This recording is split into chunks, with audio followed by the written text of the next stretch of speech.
yang khusus, yaitu yang tercantum di dalam pasal-pasal terkait seperti pasal 310 ayat 3 KUHP, pasal 166 untuk delik dalam pasal 164 dan 165, pasal 221 ayat 2. Hazewinkel Sudinga menyebut pula adanya dasar peniadaan pidana yang murni. Ia memberi contoh pasal 163 ayat 2 KUHP. Pasal 163 ayat 2 ayat 1 menyatakan barang siapa dengan menggunakan salah satu sarana tersebut dalam pasal 55 kedua mencoba memancing orang lain supaya melakukan kejahatan diancam dengan pidana penjara paling lama 6 tahun atau denda paling banyak Rp4.500. Jika tidak mengakibatkan kejahatan atau percobaan kejahatan yang dipidana tetapi dengan ketentuan bahwa sekali-kali tidak dapat dijatuhkan pidana yang lebih berat daripada yang ditentukan terhadap percobaan kejahatan. Tidak dapat dijatuhkan pidana yang lebih berat dari yang ditentukan terhadap kejahatan itu sendiri. Sedangkan ayat 2-nya yang merupakan dasar peniadaan pidana yang murni berbunyi, aturan tersebut tidak berlaku jika tidak mengakibatkan kejahatan atau percobaan kejahatan yang dipidana itu disebabkan karena kehendaknya sendiri. Ia menyebut pula dasar peniadaan pidana yang murni yang tidak tertulis, yaitu putusan BRVC 24 Juni 1946 yang mengenai hal tidak dipidana didasarkan bukan pada daya paksa tetapi pada keharusan menghindari berkelebihannya hukum pidana. Dasar peniadaan pidana di luar undang-undang juga dapat dibagi atas yang umum dan yang khusus. Yang umum misalnya tiada pidana tanpa kesalahan dan tidak melawan hukum secara material. Yang khusus mengenai kewenangan-kewenangan tertentu misalnya pekerjaan dokter, olahraga seperti tinju dan lain-lain. Alasan peniadaan pidana di luar undang-undang atau yang tidak tertulis dapat dibagi pula atas yang merupakan dasar pembenar atau tidak ada melawan hukum dan yang merupakan dasar pemaaf atau tidak ada kesalahan. Yang tersebut pertama merupakan segi luar dari pembuat atau faktor objektif, sedangkan yang tersebut kedua merupakan segi dari dalam dari pembuat atau faktor subjektif. Kedua istilah dasar pembenar dan dasar pemaaf sangat penting bagi acara pidana.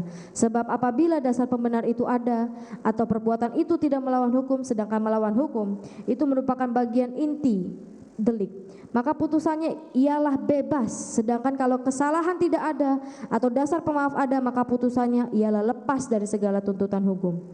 Menurut Van Bemmelen terdapat perbedaan dalam hal ini, yaitu jika alasan pembenar meniadakan unsur melawan hukum berarti perbuatan itu sendiri tidak dapat dipidana. Ini berarti bahwa jika terjadi penyertaan, yaitu seseorang ikut serta sebagai pembantu menyuruh melakukan, memancing untuk melakukan delik itu, ia tidak dipidana pula. Di sini ada unsur objektif, yaitu perbuatan itu sendiri tidak dapat dipidana. Lain halnya dengan dasar pemaaf yang meniadakan unsur kesalahan atau unsur subjektif. Jika terjadi penyertaan seperti tersebut di muka, orang itu tetap dapat dipidana. Pembedaan antara dasar pembenar dan dasar pemaaf ini berasal dari sarjana Jerman von Lis dan sarjana Prancis Mariawel.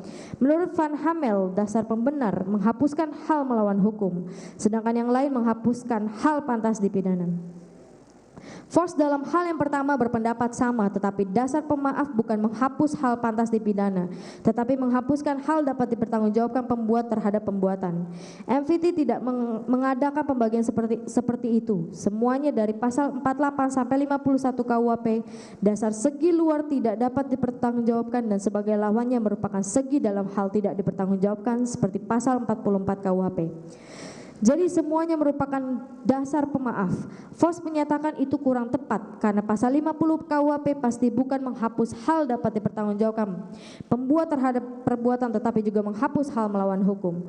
Menurut Pompe yang disebut di dalam pasal 49 ayat 2, pembelaan terpaksa yang melampaui batas dan pasal 51 ayat 2 menjalankan perintah jabatan yang tidak berwenang sebagai baik dasar pembenar maupun dasar pemaaf. Oleh karena itu Vos mengatakan barangkali hal itu jangan disebut dasar pemaaf tetapi peniadaan pidana yang subjektif yang mencakup pasal 49 ayat 2 dan pasal 51 ayat 2. 3. Perintah jabatan yang sah. Hal ini diatur dalam pasal 51 ayat 1 KUHP yang berbunyi sebagai berikut. Tiada boleh dihukum barang siapa melakukan perbuatan untuk menjalankan suatu perintah jabatan yang sah yang diberikan oleh pembesar atau penguasa yang berhak untuk itu. Prof. Satojit Kartanegara mengutarakan bahwa pelaksanaan perintah itu harus juga seimbang, patut, dan tidak boleh melampaui batas-batas keputusan pemerintah. Beliau memberi contoh sebagai berikut. Polisi diperintahkan oleh atasannya untuk menangkap seseorang yang telah melakukan kejahatan. Dalam melaksanakan perintah cukuplah apabila ia menangkap dan membawanya dan tidak diperkenankan untuk memukulnya dan sebagainya. Masih ada para pakar yang mempermasalahkan perintah yang sah. Penulis pendapat dengan Prosatoci Kartanegara yang menyatakan bahwa hal tersebut harus ditinjau dari undang-undang. Pengertian undang-undang di sini adalah dalam arti luas. Saat ini menjadi sesuatu yang wajar jika setiap pegawai mengetahui bahkan wajib memahami tugas dan kewajibannya. Organisasi telah disusun, kewenangan telah diatur, dan struktur organisasi telah dibuat. Jika pegawai atau bawahan ragu-ragu sebaiknya berpegangan pada semboyan. Perintah dilaksanakan, aba-aba yang salah atau keliru didiamkan.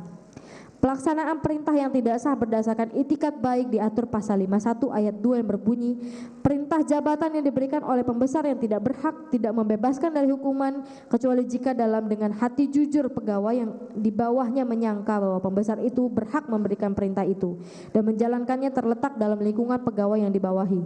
Mengenai hal itu perlu diperhatikan Ares Rat tanggal 17 Januari 1916 nomor W994 antara lain berpendapat seseorang anggota polisi yang memasukkan seseorang ke dalam tahanan karena dengan itikat baik menganggap bahwa atasan yang telah memerintahnya mempunyai kewenangan mengeluarkan perintah seperti itu mempunyai alasan-alasan yang sah menurut undang-undang untuk mengatakan bahwa ia telah bertindak di dalam bidang tugasnya sebagai seorang bawahan. 4. Paham-paham sifat melawan hukum. Berdasarkan paham-paham sifat melawan hukum, doktrin membedakan perbuatan melawan hukum atas 1. Perbuatan melawan hukum formil, yaitu suatu perbuatan melawan hukum apabila perbuatan tersebut sudah diatur dalam undang-undang, jadi sandarannya adalah hukum yang tertulis. 2. Perbuatan melawan hukum material, yaitu terdapat mungkin suatu perbuatan melawan hukum walaupun belum diatur dalam undang-undang. Sandarannya adalah asas umum yang terdapat di lapangan hukum. 5. Perbuatan melawan hukum menurut KUHP. Secara lebih jelas membuat konsep KUHP baru 1998 menegaskan dianutnya pandangan sifat melawan hukum material yang terdapat dalam pasal 17 yang dirumuskan sebagai berikut. Perbuatan yang dituduhkan haruslah merupakan perbuatan yang dilarang dan diancam dengan pidana oleh suatu peraturan perundang-undangan dan perbuatan tersebut juga bertentangan dengan hukum. Penegasan ini juga dilanjutkan dalam pasal 18, yaitu setiap tindak pidana selalu bertentangan dengan pengaturan perundang-undangan atau bertentangan dengan hukum, kecuali terdapat alasan pembenar atau alasan pemaaf. Dari kata-kata bertentangan dengan hukum ini, maka dapat ditafsirkan bahwa sifat melawan hukum tidak hanya formale wederetelik yang diakui, tetapi juga material wederetelik juga terakomodasi. Ini tidak lain untuk menampung hukum adat yang sampai saat ini di berbagai daerah masih tetap berlaku dan kebanyakan tidak tertulis. Dari sini terlihat adanya asas keseimbangan antara patokan formal atau kepastian hukum dan patokan material atau nilai keadilan, di mana di dalam kejadian konkret kedua-duanya saling mendesak.